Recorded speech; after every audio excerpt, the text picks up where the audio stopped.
Nós ouviremos o nosso pastor Juan no recado que Deus já colocou em seu coração. Amém, glória a Deus, que domingo abençoado e maravilhoso. Muito obrigado por nos conduzirem em louvor e adoração. Nós estamos numa série de mensagens chamada Famílias Imperfeitas. E o que faz uma família ser boa não é a sua perfeição. Essa perfeição ela é utópica. O que faz uma família ser boa é o quanto ela é saudável, é o quanto ela sabe lidar com os conflitos, é o quanto ela sabe se arrepender e perdoar, é o quanto ela está disposta a fazer de fato acontecer, conforme diz a palavra do Senhor. Tem sido uma caminhada muito boa, um tempo de crescimento, de aprendizado, e é muito bom ver as famílias avançando. Agora há pouco eu estava ali no Ministério Infantil, num café da manhã que foi preparado para as mães do Ministério Infantil, e podendo ver o que Deus está fazendo nas famílias é algo de fato muito lindo, muito precioso, e aquilo que Deus tem feito, Ele quer fazer também na sua casa, Ele quer fazer também na sua vida, Ele também quer fazer na sua família. Eu quero convidá-los a abrir a Bíblia comigo em 2 Samuel, capítulo 9, verso 3. 2 Samuel, capítulo 9, verso 3, o tema de hoje é como lidar com a deficiência dentro da família.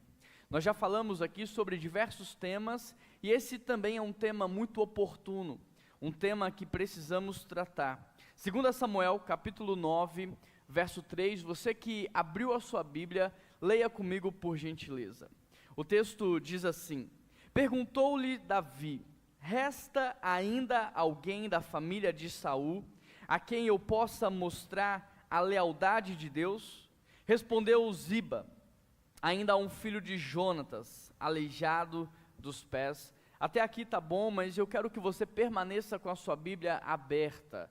Nós vamos percorrer ainda outros versículos desse texto, então permaneça com a sua Bíblia aberta. Feche os seus olhos e vamos orar, pedindo ao Senhor que fale ao nosso coração através dessa passagem. Pai, nós queremos pedir ao Senhor que ministre uma palavra aos nossos corações. Nós queremos, Deus, ouvir aquilo que o Senhor tem para cada um de nós. Por isso nós pedimos ao Senhor: abra os nossos olhos espirituais, quebrante o nosso coração, nos perdoe dos nossos pecados, e que seja uma manhã de crescimento, de amadurecimento, que seja uma manhã de renovação de mente, de transformação do nosso entendimento e de mudança de vida, Pai. Que saiamos daqui diferentes da maneira como entramos. Que o Senhor venha falar ao nosso coração, que teu nome seja glorificado hoje e para todos sempre. Amém, amém e amém. Amados irmãos e irmãs em Cristo Jesus, a jornada da família é, em essência, uma jornada extremamente desafiadora. A jornada de uma família nessa terra, ela é formada por mosaicos de alegria indizíveis, desafios inesperados e aprendizados constantes. E acima de tudo, a família aqui na terra, ela é um campo fértil onde o amor de Deus pode florescer de modo extraordinário e sobrenatural. Agora, dentro desse panorama multifacetado da experiência familiar, a presença de uma deficiência em um dos seus membros é algo que se apresenta não como uma interrupção do plano divino, mas como um convite de Deus singular para que você possa desfrutar da graça do nosso Senhor Jesus Cristo e de um amor que transcende tudo aquilo que nós conhecemos. Portanto, longe de ser um tema a ser evitado, longe de ser um tema a ser lamentado, a deficiência dentro dos nossos lares é um convite ao amadurecimento, um convite a um desfrutar da graça sobrenatural, um convite a trilhar uma vida na estrada do amor. Portanto, a pergunta que fica é: como lidar com a deficiência dentro de casa? Como lidar com a deficiência dentro da família? Sabe, primeiro vem a instrução, depois vem a prova. E esse é um tema que nós devemos nos aperfeiçoar, porque Deus deseja nos usar em todas e qualquer circunstância. Por isso, como que nós podemos, como família cristã, abraçar, cuidar, valorizar aqueles que entre nós vivem com algum tipo de limitação? Seja limitação física, seja uma limitação emocional, ou seja uma limitação intelectual. Nesse texto que nós acabamos de ler, há um exemplo de um grande líder espiritual, Davi. E ele vai ter que lidar com a limitação física de Mefibosete. Mefibosete, filho de Jonatas, porque Davi havia se casado com Mical, então ele é um tio de coração de Mefibosete. Davi você já conhece, mas Mefibosete talvez ainda não. Ele é neto do rei Saul, primeiro rei de Israel, na transição ali dos juízes para a monarquia. Saul é o primeiro rei de Israel, e Mefibosete é neto desse homem. Mefibosete é filho de Jonatas, alguém que se tornou um grande amigo de Davi. Como Davi então se casou com Mical, e Mical ela é irmã de Jonatas, então Davi tem essa relação parental. Ele é um tio do coração, mas acima de tudo um líder espiritual, aquilo que nós devemos ser. E quando Mefibosete ele tinha por volta de 5 anos de idade, a sua serva ouviu falar que o seu avô e o seu pai faleceram em combate, tentando salvar a vida de Mefibosete, porque quando um rei perdia em combate, havia um costume de eliminar todos os descendentes desse rei. Então, tentando salvar Mefibosete, essa serva pega ele às pressas e sai correndo. Mas nesse percurso, Mefibosete cai. E ali nasce então uma deficiência, uma limitação física na vida de Mefibosete. Além disso, Mefibosete ele é enganado pela sua serva. Ele é enganado por aqueles que estavam o servindo. De modo que eles disseram a Davi: Davi, você pode sair porque Mefibosete vai ficar. Porque ele deseja restituir em Jerusalém o trono do seu pai. E agora, desprotegido então do seu tio do coração, esse pessoal vai tomar posse daquilo que é de Mefibosete, e ele vai passar agora a morar em Lodebar, uma região que é associada à pobreza, ao esquecimento, à ausência de direcionamento, e de alguma maneira esse Mefibosete aqui, ele vai crescer então, gerando também na sua vida outros tipos de deficiência. E aí acontece que Davi, movido pelo Espírito Santo de Deus, movido por uma aliança de amor, pela bondade do Senhor, ele vai ter uma atitude para com Mefibosete que pode iluminar o nosso caminho enquanto pai, enquanto mãe, iluminar o nosso caminho enquanto avô, enquanto avó, enquanto tio, enquanto tia, enquanto alguém que está sendo preparado por Deus para que no futuro receba alguém com algum tipo de deficiência, seja física, emocional ou intelectual. Davi vai iluminar o nosso caminho. Ele vai nos ensinar como um filho de Deus e uma filha de Deus vai lidar com uma situação como essa. Portanto, hoje eu quero olhar para a deficiência humana, não apenas destacando o seu aspecto físico, mas também destacando aspectos emocionais, pouco conhecidos hoje, aspectos também do cognitivo, da intelectualidade. E eu quero olhar então para essa história e aprender com essa história como que nós podemos lidar com a deficiência humana. E a primeira coisa que eu observo aqui nesse texto é que nós somos uma consequência das gerações passadas. Nós somos uma geração ou uma consequência daqueles que vieram antes de nós. Como eu já disse, Mefibosete é neto do rei Saul, é filho de Jonas, mas ele não escolheu essa história. Ele não escolheu ser neto de um homem que Deus reprovou. Ele não escolheu ser filho de um homem que morreu de maneira prematura no combate. Ele não escolheu ser enganado pela sua serva. Ele não escolheu ter caído do colo dela quando era muito novo. Não, ele não escolheu. Mas ele carregava o peso de uma linhagem sobre o jugo da adversidade. Ele carregava o peso de agora ser neto de um homem que Deus reprovou. Ele carregava o peso de ser neto de um homem que Deus desaprovou o seu ministério. Um homem que Deus havia levantado para governar Israel, mas que por conta da desobediência, rebeldia, orgulho de coração e vaidade caiu. E não só caiu, como derrubou toda a sua geração e a sua descendência. Esse é Mefibosete. Mefibosete era um dos últimos remanescentes dessa família, da casa real caída, de uma dinastia que Deus reprovou. Ele era sinônimo, então, de fracasso e juízo divino. Mas não foi essa a história que ele escolheu para viver. Lembrando que não foi essa a herança que ele gostaria de receber, mas que ele herdou, que o definia, lançando sombra sobre a sua identidade, lançando sombra sobre o seu presente e atrapalhando o seu futuro. Quantas vezes, meus irmãos, não carregamos o peso de um legado familiar frustrado? Quantas vezes não carregamos o peso da desobediência daqueles que vieram antes de nós? Do juízo divino sobre a desobediência, a rebeldia e o orgulho de coração. Quantas vezes não estamos aprisionados nessa esfera? Mefibosete vivia também numa sociedade que valorizava a força física. Ele vivia numa sociedade que valorizava os soldados, os combatentes, aqueles que guardavam a terra. Então, num contexto como esse, ele estava em desvantagem. Ele estava limitado nas oportunidades, limitado na interação social, aleijado de ambos os pés, a sua mobilidade era restringida.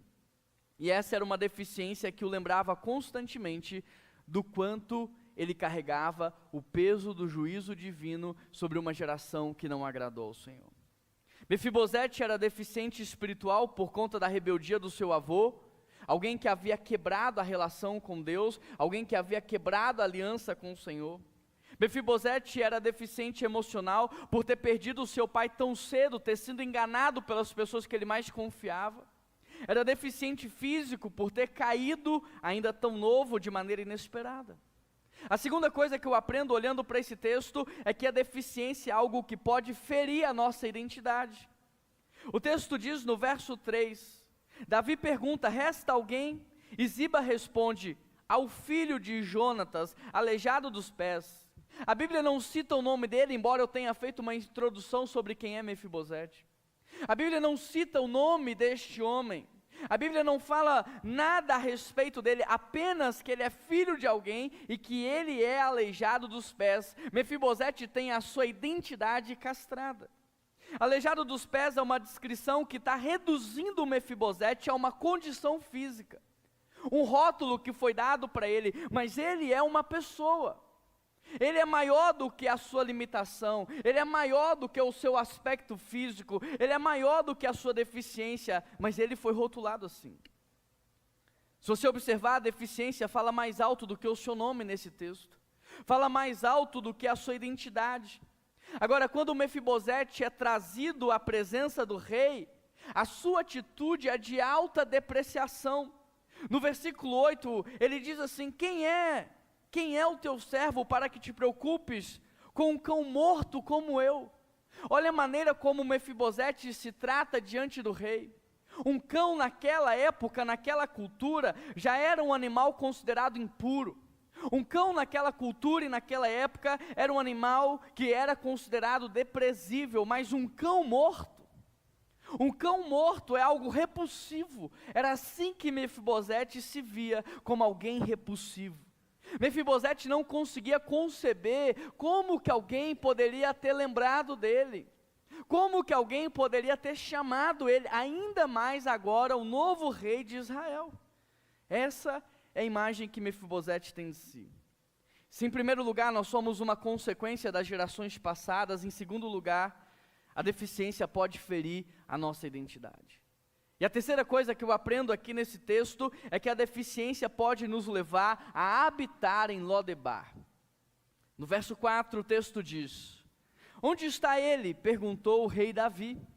Ziba respondeu, na casa de Maqui, filho de Amiel, em Lodebar. O nome Lodebar, meus irmãos, é profundamente significativo. Não podemos fazer uma leitura corriqueira do texto, nós precisamos nos atentar aos detalhes. Traduzido do hebraico, Lodebar pode significar lugar do nada. Traduzido do hebraico, Lodebar significa lugar sem pasto, lugar sem palavra. Mefibosete, então, agora vive no lugar do esquecimento, no lugar onde não há palavra, não há direcionamento, as pessoas são perdidas, as pessoas são confusas, há muita fome porque não há pasto. Mefibosete vivia nesse lugar de localidade obscura, árida, isolada, lugar de esterilidade, onde não há vida. Ali longe do centro do poder, onde a vida não acontece, a vida acontece em Jerusalém.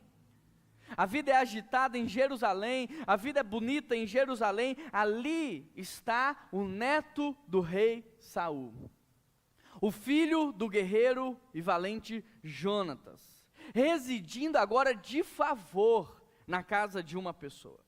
Lodebar não é apenas um lugar geográfico, é um lugar de habitação emocional. Lodebar é muito mais do que um lugar físico, mas ele representa muitas vezes o estado da nossa alma, lugar de secura espiritual, lugar de isolamento, lugar de ausência de esperança. Em outras palavras, Lodebar é o lugar onde você sente que ninguém te vê.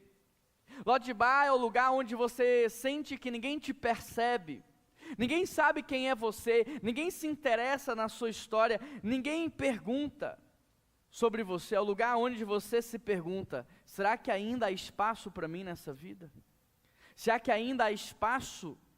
Lodebar representa momentos em que você não consegue mais orar, não consegue expressar a sua dor, não consegue nem pedir socorro, porque a dor foi capaz de arrancar a sua voz. Lodebar é o lugar onde guardamos dores que não foram curadas, perdas que não foram processadas, identidades que foram esquecidas. Quantos hoje não se sentem vivendo em Lodebar? Quantos hoje não se sentem invisíveis na sociedade, se questionando se ainda há lugar para eles nessa vida, desvalorizados, sem perspectivas? Lodebar é o lugar aonde fugimos quando estamos feridos e machucados. Em primeiro lugar, nós somos consequência das gerações que vieram antes de nós. Em segundo lugar, a deficiência pode ferir a nossa identidade. Em terceiro lugar, a deficiência pode nos fazer habitar em Lodebar. E em quarto lugar, ou a quarta coisa que nós podemos aprender aqui, é que Deus, no tempo certo dele, envia pessoas para nos restaurar. Então o rei Davi mandou trazê-lo de Lodebar. A atitude de Davi para com Mefibosete é o prenúncio eloquente da maneira como Deus trata os seus filhos. A atitude do rei para com Mefibosete aponta para Deus, aponta para o amor de Deus e nos aponta para esse amor que no tempo certo nos resgata do império das trevas, das profundezas da angústia. Agora observe que a motivação de Davi não é política, não é interesseira. A atitude de Davi não é uma resposta ao pedido de Mefibosete, não. Mefibosete não pediu. Ele jamais poderia imaginar, ele não tinha nada para oferecer a Davi, ele não tinha como retribuir. Portanto, a ação de Davi aqui, ela brota de uma lembrança, de um compromisso sagrado, de uma ministração do Espírito Santo que faz Davi, num tempo oportuno, se lembrar de Mefibosete, um rei que tinha tantos afazeres, um rei que tinha tanto para governar, um rei que tinha tantas terras para conquistar, é movido pelo Espírito Santo de Deus a se lembrar de Mefibosete. A graça que Davi demonstra não é aleatória, ela aponta para um Deus que não se esquece de você.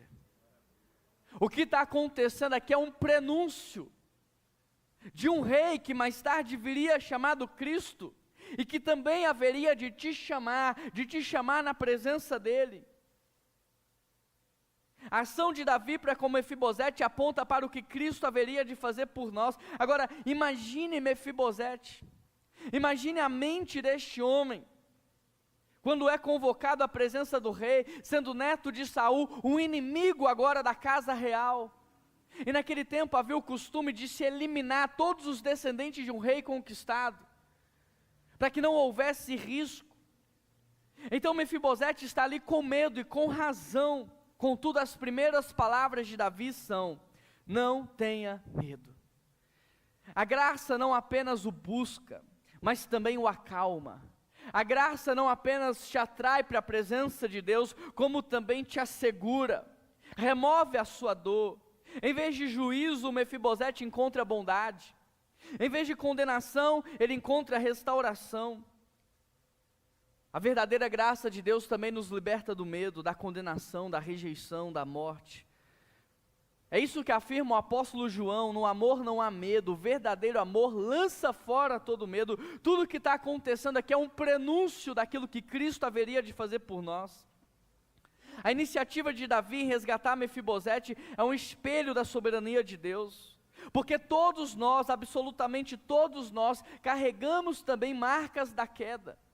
Assim como Mefibosete caiu, nós também carregamos marcas da nossa queda, seja pela herança do pecado em Adão e Eva, seja pelos erros dos nossos avós, erros dos nossos pais, seja pelas tragédias familiares que nos acometeram, sejam pelos traumas da vida que nos ferem e nos limitam. Sem Deus, todos nós em essência residimos em Lodebar, aprisionados à dor, à angústia.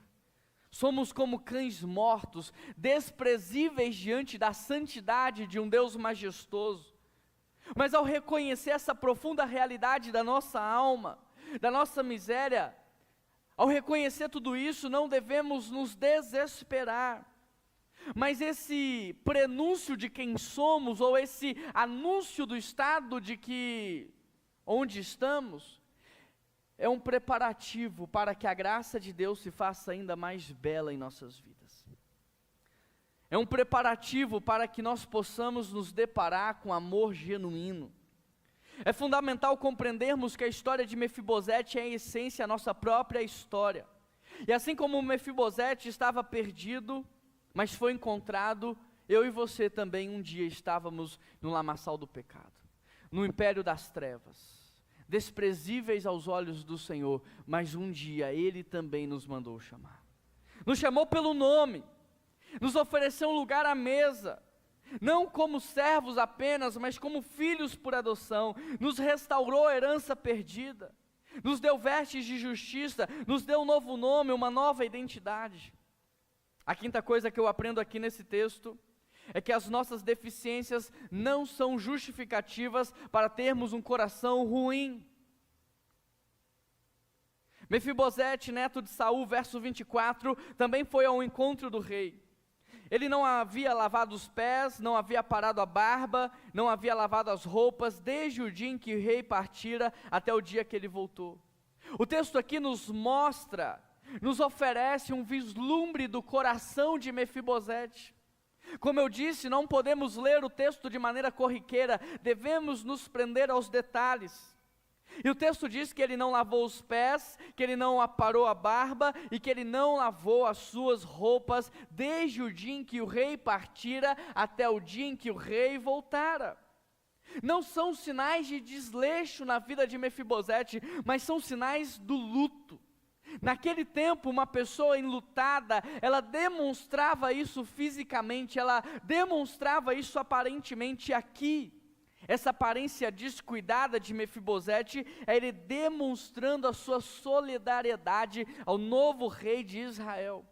E num momento onde muitos estavam abandonando Davi, deixando Davi, traindo Davi, você tem um neto de um homem reprovado, honrando o novo rei de Israel, alguém que poderia ter medo, alguém que poderia se sentir injustiçado, alguém que poderia se vitimizar, alguém que poderia tramar contra Davi aqui, demonstrando lealdade. Esse texto nos mostra a grandeza do coração deste homem. Ele estava ferido, mas não rancoroso. Ele estava limitado, mas havia honra no seu coração. A dor pode até nos limitar, mas ela não pode nos corromper.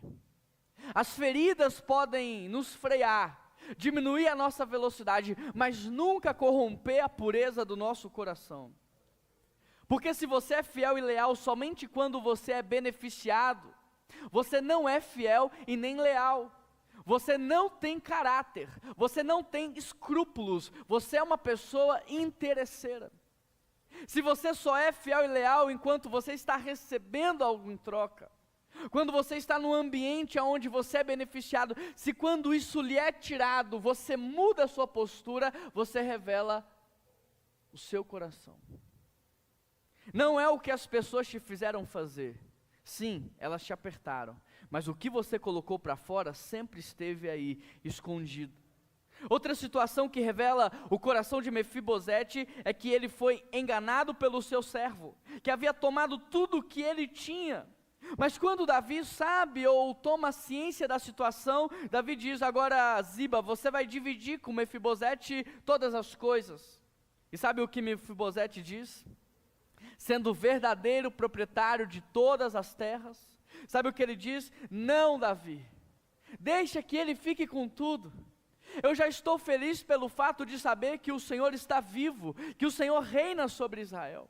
Eu estou mais feliz ainda de ter sido chamado, lembrado e de estar aqui na tua presença. Então deixa essas coisas com ele. Olha o coração desse homem.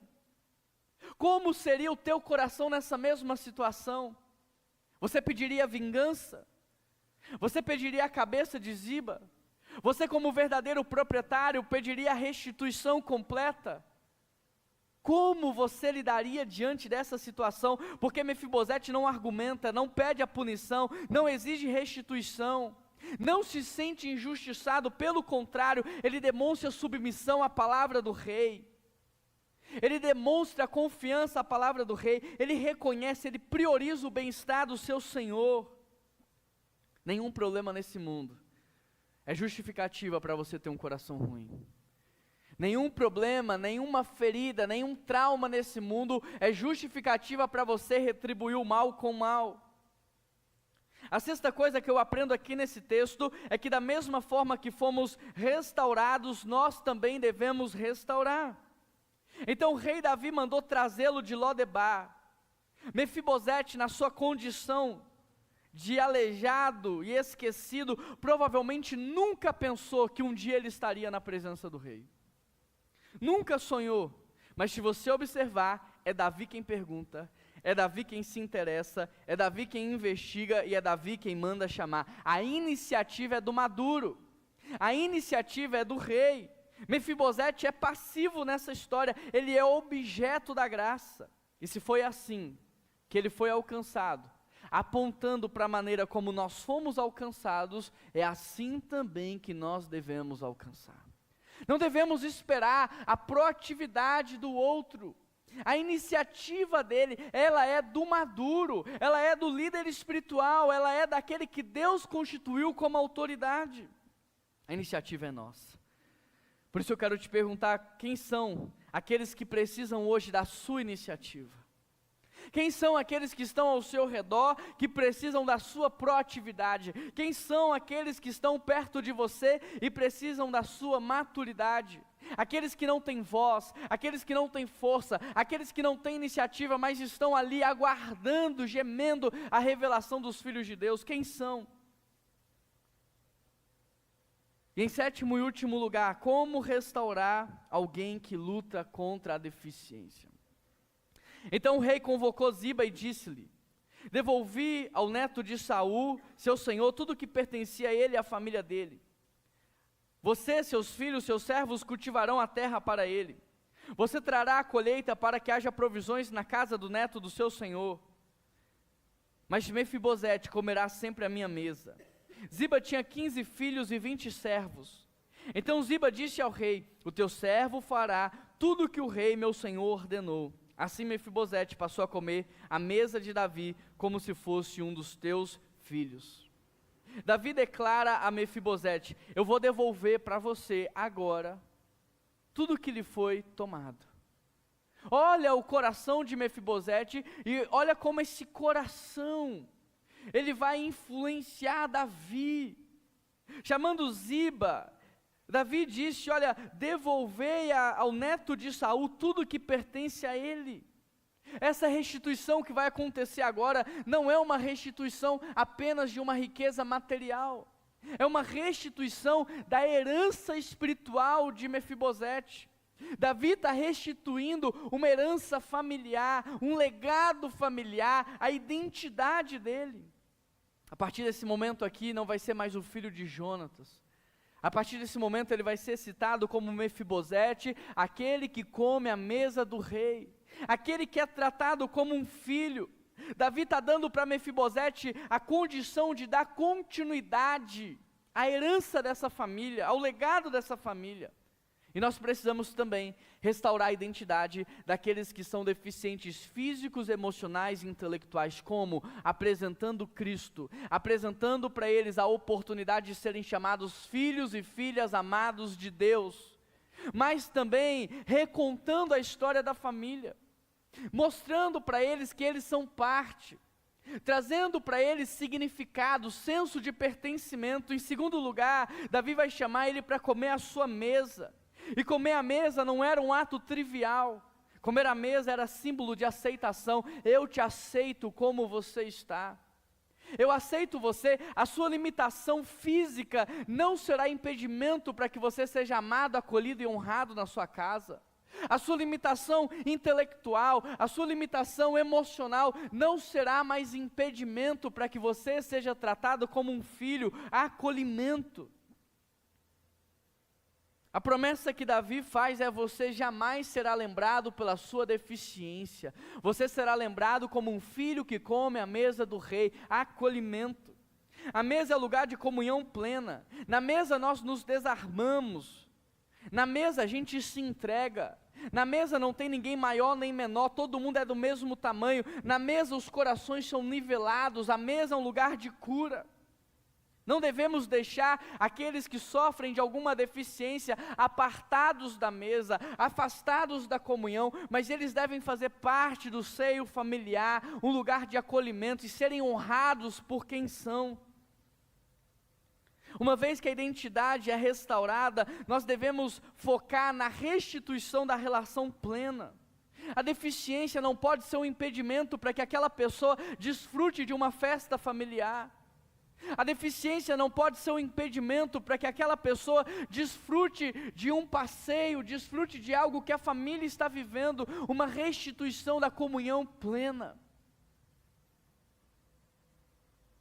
A maturidade se revela quando alguém lida tão bem com algo que é constrangedor, que por causa da atitude dele, aquilo que era, não é mais.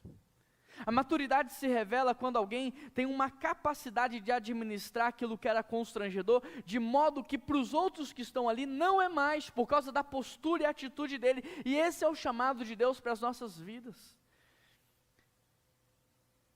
Davi diz: olha, você e seus filhos, Ziba, cultivarão terra para ele. Davi agora está restituindo a dignidade de Mefibosete, dizendo: Mefibosete, você vai ter sustento.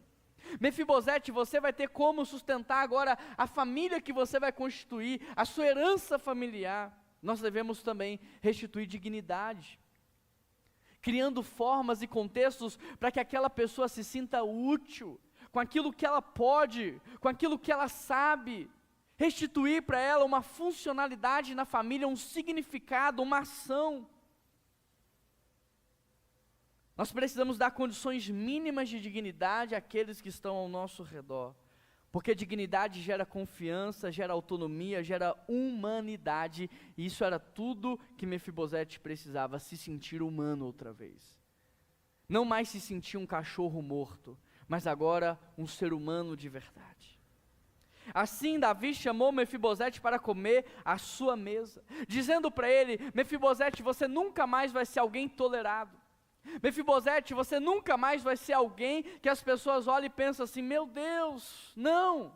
Agora você vai ser um convidado de honra, tratado com o afeto de um filho. Um descendente de uma casa inimiga se torna parte da família real. Essa é a nossa história. Mefibosete foi restaurado na sua identidade, na sua dignidade, na comunhão plena, na relação familiar e no seu propósito nessa terra, e é isso que nós devemos fazer com aqueles que sofrem com qualquer tipo de delimitação. Com aqueles que sofrem com qualquer tipo de limitação, devemos ser usados por Deus para restaurar a identidade, para restaurar a dignidade, para restaurar a comunhão, para restabelecer laços de fraternidade e trazer para essa pessoa o propósito dela nessa terra, porque ela tem. Pastor, mas como ela tem? Se ela não tivesse, Deus já tinha levado. Pastor, mas ela não fala, não enxerga. Pastor, mas ela não se movimenta. Se ela está aqui, Deus tem propósito nessa vida. E nós devemos ajudar essa pessoa sendo plataforma para ela. Me lembro que eu fui visitar uma senhora que há 15 anos estava acamada em coma. Mas quando eu entrei naquele quarto, mesmo sem falar, mesmo sem se movimentar, ela falou. Ela testemunhou. Ela me influenciou, ela me abençoou. Só pelo fato dela estar ali.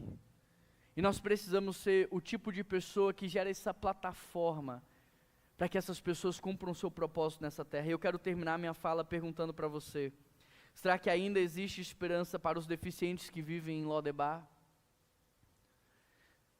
Para aqueles que estão aprisionados num lugar de esquecimento? Será que ainda existe esperança? Se dependesse de você, haveria esperança. Se dependesse do seu amor, se dependesse do seu tempo, da sua atitude, haveria esperança para aqueles que estão aprisionados em lugares invisíveis, que ninguém vê, que ninguém busca, que ninguém se importa. E muitas vezes esse lugar invisível pode ser um quarto dentro da sua casa. E muitas vezes esse lugar invisível pode ser um lugar emocional, em que uma pessoa dentro da sua casa esteja habitando nele. Será que ainda existe esperança para os deficientes que vivem em Lodebar? Para aqueles que estão aprisionados à dor, que não conseguem mais orar? Será que existe esperança para aqueles que vivem em Lodebar, à sombra do esquecimento? Da mesma forma que um dia nós somos alcançados em Lodebar, um dia nós somos retirados desse lugar, transportados para um reino de luz, nós devemos agir assim também. Sim, existe esperança, porque existe um rei, não mais Davi, mas chamado Jesus, que lembra da aliança que foi constituída no seu sangue, e que ainda manda buscar e chamar essas pessoas à mesa, que não se importa com os nossos pés tortos, mas sim com a disponibilidade do nosso coração. Se você conhece alguém vivendo em Lodebar, se você é alguém que hoje habita em Lodebar, você precisa saber, o rei te manda chamar, o rei manda te chamar. A mesa já está posta, e não importa as suas deficiências, ele está olhando para o seu coração, porque ele deseja que agora você seja colocado como filho. A deficiência na família é uma oportunidade para superabundar o amor de Deus. A deficiência na família é uma oportunidade para conhecermos a graça de uma maneira que talvez jamais tenhamos conhecido. É uma oportunidade para que a graça do Senhor seja revelada. Há pessoas que precisam descobrir ainda que família não é sangue, família é aliança. E onde há aliança divina, a graça divina. E onde há graça divina, a restauração. Por isso precisamos ser ativos na restauração daqueles que estão do nosso lado. Quem é a pessoa que hoje você precisa restaurar? Feche os seus olhos. Pense nessa pessoa, ore por essa pessoa.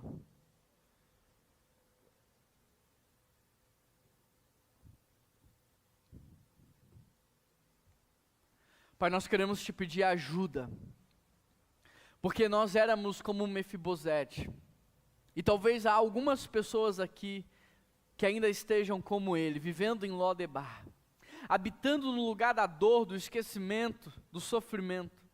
E eu peço ao Senhor, Deus, que nos cure, que nos restaure, que nos liberte, para que nós possamos alcançar. Um dos sintomas dessa cura e dessa libertação é a restauração de outros. Talvez existam pessoas aqui que não sabem que ainda estão em Lodebar, mas porque não estão sendo agentes de cura, demonstram espiritualmente que permanecem nesse lugar da vitimização. Por isso eu peço que seja uma cura completa e integral, uma cura física, emocional e espiritual, para que nós sejamos levados a agir, a restaurar, a resgatar os nossos irmãos e as nossas irmãs. Nós queremos colocar diante do Senhor nomes, pessoas que precisam conhecer a graça e a misericórdia, e nós queremos pedir que o Senhor hoje nos use na vida delas, para a honra e a glória do teu santo nome que nós oramos, e toda a igreja diz...